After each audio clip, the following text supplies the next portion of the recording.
This is Series 1, Pandemic, Public Health, and Structural Inequality. There are a total of 4 essays in this series. The core question we ask ourselves in Series 1 is, what did COVID-19 reveal about who's protected and who is expendable in global health systems? The abstract. This series examines how the pandemic exposed long-standing inequalities in health, labor, and policy. Each essay traces how race, class, and geography shaped vulnerability. From frontline workers in overcrowded housing to medical mistrust and systemic neglect, it also explains resilience through community-led responses, the ongoing impact of long COVID, and the intersection of holistic and institutional care. Together, these essays argue that public health is inseparable from justice and collective responsibility. Article 1, COVID-19 and the Disproportionate Effects on Underserved Communities.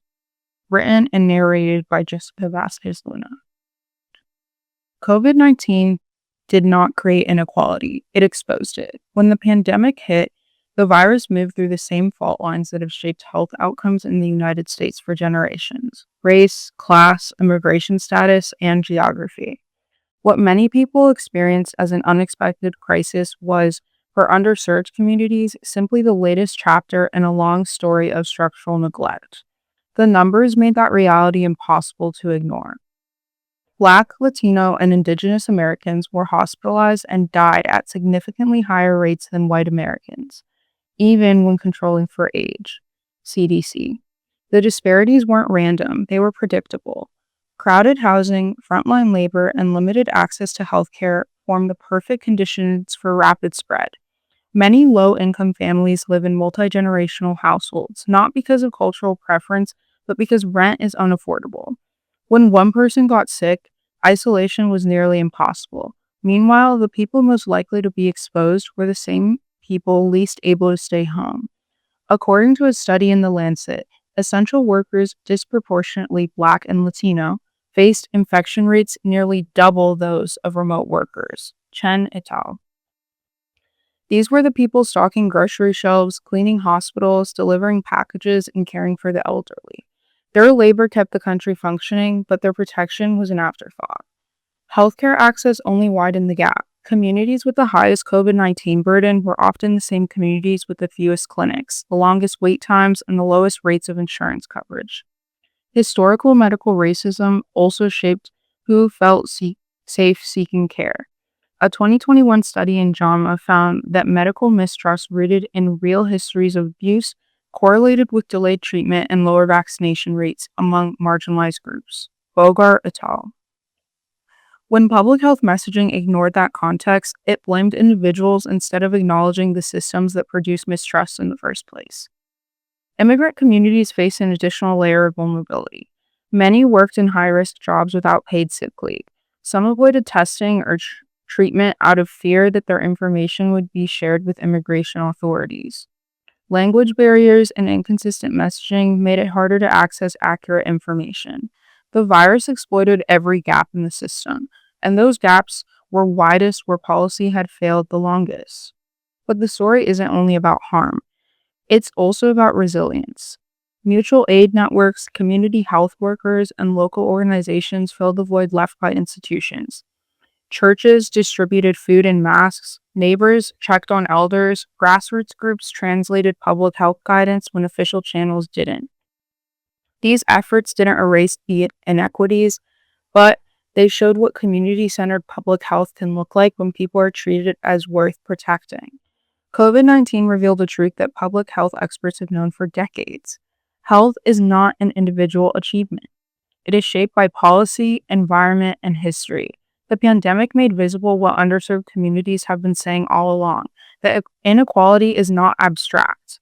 It lives in bodies. It determines who gets sick, who gets care, and who's allowed to survive a crisis. If the country wants to prepare for the next pandemic, it cannot simply stockpile masks or ventilators. It must confront the structural conditions that made COVID-19 so devastating for the communities already carrying the heaviest burdens. The works cited in Article 1 of Series 1 are Bogart, Laura M. et al., COVID-19 related medical mistrust, health impacts, and potential vaccine hesitancy among Black Americans living with HIV. JAMA Network. Center for Disease Control and Prevention. Risks for COVID-19 infection, hospitalization, and death by race/ethnicity. CDC 2022. And Chen Yehang et al. Excess mortality associated with the COVID-19 pandemic among Californians 18 to 65 years of age by occupational sector and occupation. The Lancet Regional Health. Now we will be going into the author's cut, where we discuss inspiration, purpose, ideas, and cuts regarding this piece.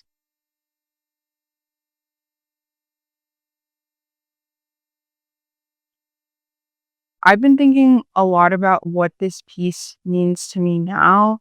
So this idea started when I kept noticing how little coverage there is on COVID-19. Of course, it has been 6 years since the pandemic, but in my own time talking to a lot of people who currently work in healthcare, the pandemic is still alive and well. There are many COVID-19 cases, and there are many people still experiencing COVID-19 related deaths.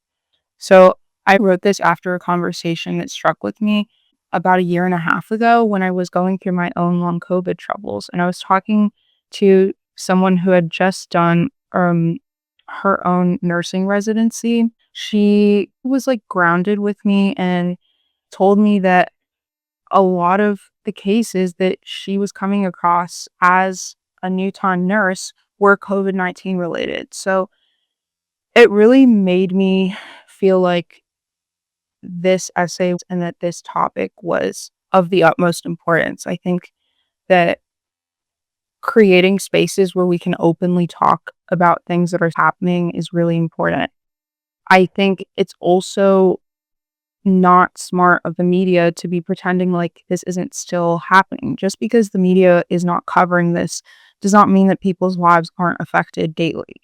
I think like leaving that point in, saying all along that like inequality is not abstract, it was able to kind of pull the point forward on how I said communities have been saying all along that inequality is not abstract, so it really lives in bodies, determines who gets sick, who gets care, and who's allowed to survive a crisis. Because a lot of these issues in public health are systemic.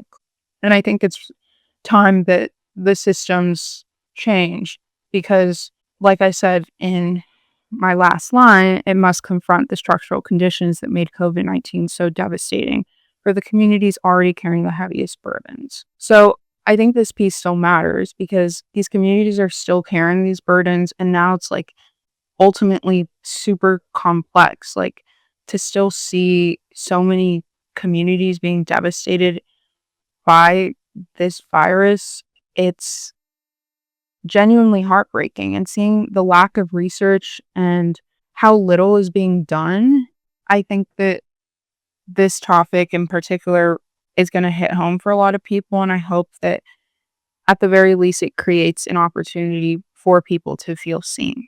So thank you for listening to Article 1 of Series 1, COVID-19 and the Disproportionate Effects on Underserved Communities. I appreciate you being here, and I'll see you in the next article.